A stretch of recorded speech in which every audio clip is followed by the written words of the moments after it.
Šogad Pūrē par vienu skaistu notikumu vairāk. Bērnu teātris sasniedzis pavisam nopietnu vecumu, apaļus 40 gadus.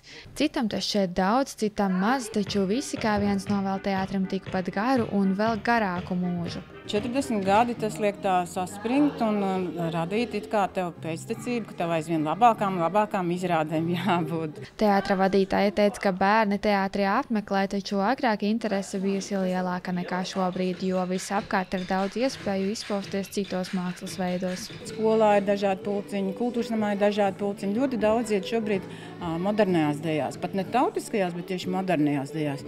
Un vēl tās interneta vietnes un telefoni un gadžeti un kas tik vēl ne, tas viņiem tā kā vairāk dod to, kur izpausties. Taču arī apmeklējot teātri, bērni saredz daudz izaugsmes iespējas skatuves mākslā. Tu vari sevi tā attīstīt un savu domāšanu, savu spējas, savu drosmi, tāpēc es domāju, ka tas ir ļoti svarīgi priekšcilvēkiem.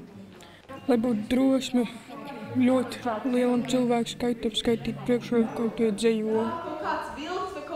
Ir iespēja parādīt sev daudziem cilvēkiem, uz ko tu esi spējīgs. Sagaidot kūku un nopūšot jubilejas svecītes, bērni un teātra vadītāja izteica savas vēlēšanās. Viena no vēlmēm uzaicināt ciemos kādu zināmo aktieri, kurš dalītos savā pieredzē. Tāpat novēlējumus izteica viesi no citiem novada bērnu teātriem, kuri, kā jau jubilejās ierasts, ieradās uz svinībām, lai sadraudzētos un kā dāvanu jubilāriem nospēlētu kādu savu izrādi. Varbūt, ka tie jaunieši var piesaistīt vēl kādus. Jo vajag vairāk aktieris.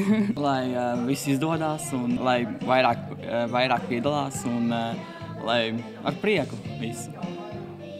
Lai vienmēr būtu daudz, kas spēlē un lai visiem jautri kopā. Teātra vadītāji teica, ka galvenais, lai bērniem uz skatuves acīs deg dzirksteles par to, ko viņi dara, un tā tas tiešām arī bija. Lai vairāk šādu vietu, kur bērniem izpausties, pierādīt sevi uz skatuves un baudīt to, ko viņi rada. Nīcata Anna Stariņa, Arturs Reinholds, TV9 Pakalni.